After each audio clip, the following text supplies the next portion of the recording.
গোটেই বিষয়টোৱে স্পৰ্শকাতৰ। হয়।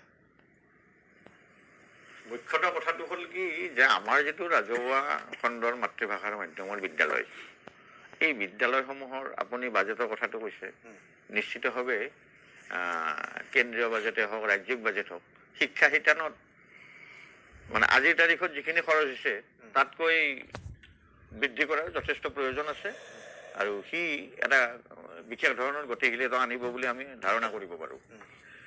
অন্যহাতে ৰাজ্যখনৰ শিক্ষকৰ সমস্যা বুলি ক'লে শিক্ষকৰ সমস্যাটো আচলতে শৈক্ষিক সমস্যা। শৈক্ষিক সমস্যাটোৱে শিক্ষকৰ সমস্যা আপুনি যদি অকণমান বিশ্লেষণ কৰে।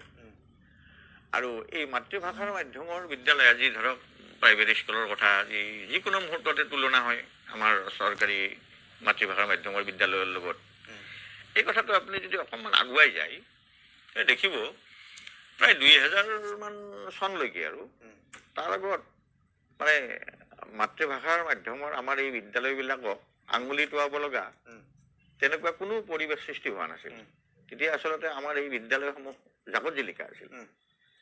কাৰণ তেতিয়া আচলতে এই মাতৃভাষাৰ মাধ্যমৰ বাহিৰে বাকী ব্যক্তিগত খণ্ডৰ যিবিলাক বিদ্যালয়, এই বিদ্যালয়সমূহ যথেষ্ট পৰিমাণে তাকৰ আছিল। ক'ৰবাত চাগা চৰকাৰো দুই এটা আছিল, দুই এখন। মই আপোনাৰ ইয়াৰ আৰম্ভণিটো কওঁ। আজি যিটো আমাৰ চৰকাৰী খণ্ডৰ মাতৃভাষা মাধ্যমৰ বিদ্যালয়ৰ অৱদমনৰ কথাটোতো প্ৰায়ে আহি আছেতো, প্ৰত্যেকটো বিশ্লেষণতে আহি আছে। তো অৱদমনৰ কথাটো মিছা কথা নহয়, সেইটো হয়। আৰু অৱদমনৰ কথা আছে কাৰণে আমি আজি ইয়াত বহি আলোচনা কৰিব লগা হৈছে। তো 2000 চনমানৰ পৰা আপুনি যদি অকণমান ভালদৰে ঘুমি চায় তেতিয়াহ'লে প্ৰায় 2011-12 চনলৈকে ৰাজ্যখনত এই যিটো নিযুক্তি প্ৰক্ৰিয়া, শিক্ষক নিযুক্তি, এই নিযুক্তি একেবাৰে শূন্য বুলি ক'ব পাৰি। আৰু এই যে শূন্যবিলাকৰ লগে লগে কথাটো এনেকুৱা হ'ল যে বিদ্যালয়খনত বিজ্ঞান শিক্ষকজন নাই, বিদ্যালয়খনত হিন্দীৰ শিক্ষকজন নাই, আদিওতো বহু বিদ্যালয়ত হিন্দীৰ শিক্ষক নাই, বিজ্ঞান শিক্ষকো নাই বহু স্কুলত।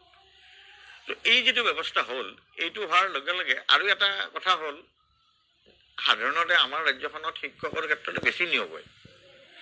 এই নিয়োগ ব্যৱস্থাটো সম্পূৰ্ণৰূপে স্থবিৰ হৈ পৰিল। এই স্থবিৰতাৰ সময়ত আমাৰ শিক্ষিত যিখিনি নিবনুৱা আছে, নিবনুৱাসকলৰ মনত এনেকুৱা এটা খেলিলে যে আমি এখন বিদ্যালয় পাতোঁ, কেইজনমান লগ লাগিল বিদ্যালয় পাতিলে। আপুনি এনেকুৱা যথেষ্ট উদাহৰণ আছে, তেওঁলোকে বিদ্যালয় পৰিয়ালে পৰিয়ালে ঘূৰি ঘূৰি প্ৰথমতে সেই ভাল ভাল ছাত্ৰখিনি বুলি যিখিনি কওঁ, ভাল বেয়াটো আছে, সমাজখনত ভাল আৰু বেয়া আছে। গতিকে তাৰ কম মেধা সম্পন্ন, অলপ বেছি মেধা সম্পন্ন, কোনোবা এবাৰ ক'লে বুজে, কোনোবা 10 বাৰ ক'লেও নুবুজে, এনেকুৱা ছাত্ৰ আছে। তেওঁলোকে ভাল ভাল ছাত্ৰখিনি সেই ব্যক্তিগত খণ্ডৰ বিদ্যালয়বিলাকত বিভিন্ন কাৰণত লৈ গ'ল আৰু সেইটো কৰিবলৈ তেখেতসকলৰ বাও নাছিল।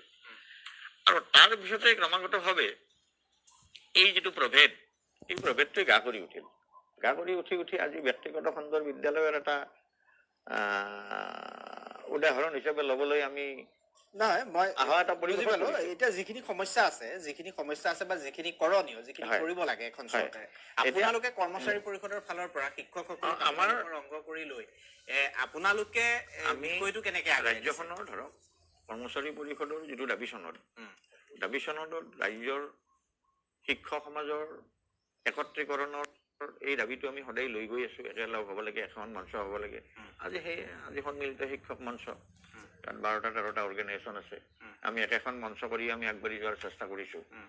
আৰু আমাৰ যিহেতু বিষয়বিলাক প্ৰায় একে ধৰণৰ, আৰু আজি যিখিনি ইয়াত কথা ওলাইছে এই কামবিলাকৰ ক্ষেত্ৰত এইটোৱেই যে আমাৰ কথা হ'ল বিদ্যালয়বিলাক ধৰক আজি একত্ৰীকৰণৰ কথা আহিছে। একত্ৰীকৰণৰ কথাটো আহিছে যে ছাত্ৰ ছাত্ৰীৰ সংখ্যা কমি গৈছে, গতিকে বিদ্যালয়খন আমি একত্ৰীকৰণ কৰি 2-3খন লগ কৰি এখন কৰোঁ। কিন্তু আমাৰ দৃষ্টিভংগীটো সেইটো নহয়। আমাৰ দৃষ্টিভংগীটো হ'ল কি, এই বিদ্যালয়সমূহ বিলুপ্তি কৰাতকৈ এই বিদ্যালয়সমূহত কি কি অসুবিধা হৈছে, ক'ত শিক্ষকৰ অভাৱ আছে, ক'ত বুনিয়াদী ব্যৱস্থাৰ অসুবিধা আছে, অভিভাৱকবিলাক এই যিটো সমন্বিত ব্যৱস্থা, অভিভাৱক, আমাৰ বিভাগ, শিক্ষক সমাজ, এই সমগ্ৰ ব্যৱস্থাই সমন্বিত একীভূত ব্যৱস্থাৰ মাজেৰে আমি তাক আজিৰ তাৰিখত আকৌ এই বিদ্যালয়সমূহ জীয়াই কি ধৰণে তুলিব পাৰোঁ। যে ছাত্ৰনে আমি এৰি দিলোঁ স্কুলখন, সেইটো নকৰি আমি স্কুলখন জীয়াই ৰাখিব পাৰোঁ নেকি, এই ব্যৱস্থা বুলি তুলিকে আমি অগ্ৰসৰ হ'ব লাগে। তেতিয়াহ'লে আমাৰ মাতৃভাষাৰ মাধ্যমৰ বিদ্যালয়সমূহ নিশ্চিতভাৱে সফলতা অৰ্জন কৰিব। আৰু এই যিবিলাক বিষয় ধৰক আমাৰ যিটো শিক্ষা দৈনিক শৈক্ষিকপঞ্জীৰ বিষয়, এইটো এটা কিন্তু বিশেষ গুৰুত্বপূৰ্ণ বিষয় আজিৰ তাৰিখত। এইকাৰণে কৈছোঁ মই কথাটো যে আজি বিদ্যালয়ত বিদ্যায়তনিক দিশটো গুৰুত্ব দিয়াতকৈ অইন বিষয়বিলাকত আমি বেছি শিক্ষকবিলাকে বেছি গুৰুত্ব দিব লগা হৈছে। অনেক উদাহৰণ আছে, আমি এইবিলাক বিষয় বাৰে বাৰে আমি বিভাগীয়ভাৱে এইবিলাক লৈও গৈ আছোঁ।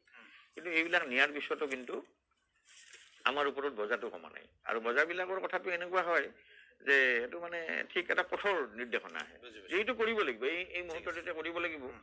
যে এই বেমাৰবিলাকৰ নিৰাময় কৰিবলৈ অভিভাৱক, শিক্ষক সমাজ, বিভাগ আটাই একেলগে আহিলে আমি কিন্তু আমাৰ এই বিদ্যালয়বিলাকৰ এটা পৰিৱেশ আমি আগৰ সেই অৱস্থা আগত যিটো নহয়, মই আপোনাক কথাটো সুধিছিলো, এইটো কথা সুধিছিলো যে ডক্টৰ গোস্বামীয়ে যিখিনি কথা আপোনাক ক'লে, আমাক যিখিনি কথা তেওঁ ক'লে বা চৰকাৰে যিখিনি কৰণীয় সেইখিনিও তেওঁ ক'লে, শিক্ষা ব্যৱস্থাটো কেনেকুৱা এটা পৰ্যায়ৰ পৰা কেনেকুৱা এটা পৰ্যায় পাইছে, সেই গোটেইখিনি কথা গোস্বামী ডাঙৰীয়াৰ কথাখিনিত আছেই। মই আপোনাক কৈছো যে আপোনালোকৰ যিবোৰ সমস্যা, এই সমস্যাসমূহ সমাধানৰ বা এই সমস্যাসমূহৰ দৃষ্টিগোচৰ কৰাৰ ক্ষেত্ৰত, চৰকাৰৰ দৃষ্টিগোচৰ কৰাৰ ক্ষেত্ৰত কৰ্মচাৰী পৰিষদে কেনেকুৱা ধৰণৰ ভূমিকা? কৰ্মচাৰী পৰিষদে যথেষ্ট সবল ভূমিকা লৈছে এই বিষয়বিলাকত। আমি আমাৰ যিটো দাবী চনত আমি মুখ্যমন্ত্ৰী মহোদয়ৰ লগতো বিভিন্ন বিষয় আমি যোৱা 25ৰ 11 জানুৱাৰীত আমি বহু সময় প্ৰায় 1.5 ঘণ্টা জুৰি আমি বিভিন্ন বিষয়ত আমি শিক্ষক শৈক্ষিক ক্ষেত্ৰত আমি আলোচনা কৰিছোঁ। বিভাগীয় মন্ত্ৰী মহোদয়ৰ লগত এইবিলাক কথা আমি পাতি আছোঁ। এই ধৰণৰ কথাবিলাকৰ মাজেৰে আমাৰ উদ্দেশ্যটো এইটোৱে যে অসমৰ জনমানসত থকা জনজীৱনৰ লগত সম্পূৰ্ণৰূপে সম্পৃক্ত হৈ থকা এই বিদ্যালয়সমূহক মানে আগৰ অৱস্থালৈকে লৈ যাব লাগে। আগত যদি জয়ময় অৱস্থা কৈছোঁ, এই ক্ষেত্ৰত চৰকাৰৰ লগত আমি বিশেষভাৱে আলোচনা বিলোচনা কৰি আছোঁ পৰিষদে বিভিন্ন দাবী চনদৰ মাধ্যমেৰে। গতিকে নিশ্চিতভাৱে পৰিষদে এই ক্ষেত্ৰত হাত সাৱটি বহি থকা নাই। হয়, আজি আচলতে আলোচনাত বহুতকেইটা বিষয় আহিছে। আজি NEP-ৰ কথাও আহিছে। আমাৰ প্ৰদ্যুন্ন গোস্বামী ডাঙৰীয়াই খুব সুন্দৰকৈ উপস্থাপন কৰিছে NEP-ৰ ক্ষেত্ৰত, যে NEP-ৰ নিৰ্দেশনা মতে যিটো আমাৰ দেশৰ GDP-ৰ 6% খৰচ কৰিব লাগে, তেতিয়া সেই যিটো প্ৰপাৰ উপযুক্তভাৱে যদি তাৰ ইমপ্লিমেণ্টেশ্যন হয়, তেতিয়াহ'লে শিক্ষা ব্যৱস্থাটো বহুত ওপৰলৈ উঠি যাব। সেইটো তাৰে এটা অংগ হ'ল আমাৰ শিক্ষকসকল যিটো আছে। আৰু NEP-ত এইটো কথাও উল্লেখ কৰা আছে যে NEP মতে কোনো শিক্ষকৰ যোগ্যতাটো টেট কোৱালিফাইড হ'ব লাগিব, প্লাছ যিটো NCT নৰ্মছ মতে যিখিনি যোগ্যতা লাগে সেইখিনি থাকিব লাগে। গতিকে সেইখিনি শিক্ষক থকাৰ পিছতো আজিৰ প্ৰেক্ষাপটত আজি যিটো শিক্ষকসকল অকল টেটৰে নহয়, আজি গোটেই আমাৰ চৰকাৰী শিক্ষাখণ্ডত চাবচোন এতিয়াও 4টামান কেটেগৰীৰ শিক্ষক আছে এখন বিদ্যালয় আছে। আজি আমাৰ আজি এটা এক শ্ৰেণী কণ্টেক্সুৱেলত ৰাখিছে, এক শ্ৰেণী টিউটৰ হিচাপে ৰাখিছে, তেওঁলোকক আকৌ ফিক্স পে 8,000-7,000 টকা দৰমহা দি ৰাখি থৈ দিছে। আৰু ইফালে ৰেগুলাৰখিনি আছে। গতিকে এনেকুৱা বিভিন্ন ধৰণৰ কেটেগৰীত ৰাখি এতিয়া প্ৰপাৰ শৈক্ষিক পৰিৱেশ এটা মানে এটা কনজেনিয়েল এটমস্ফিয়াৰ আহেনে এখন স্কুলত, আহিবনে, সেইটো এটা চিন্তাৰ বিষয়। কিন্তু সেইটো এটা বিচাৰ্যৰ বিষয়। আৰু সেই ব্যৱস্থাটোৰ কাৰণে কিন্তু একমাত্ৰ একদম চৰকাৰ দায়ী। কিন্তু চৰকাৰে এই ব্যৱস্থাটো একদম মই ভাবোঁ যে সোনকালে এই ব্যৱস্থাবিলাক মানে পৰিষ্কাৰ কৰিব লাগে, ক্লিয়াৰ কৰিব লাগে। একে ধৰণৰ শিক্ষক আনিব লাগে, একেই কেটেগৰী আনিব লাগে এখন স্কুলত, একে কেটেগৰী। তাতে এটা প্ৰথম কথা পৰিৱেশটো দিব লাগে। যিটো আমাৰ কৈছে যে কংক্ৰিটৰ ক্ষেত্ৰত যথেষ্ট আগবাঢ়ি গৈছে, যিটো কংক্ৰিটৰ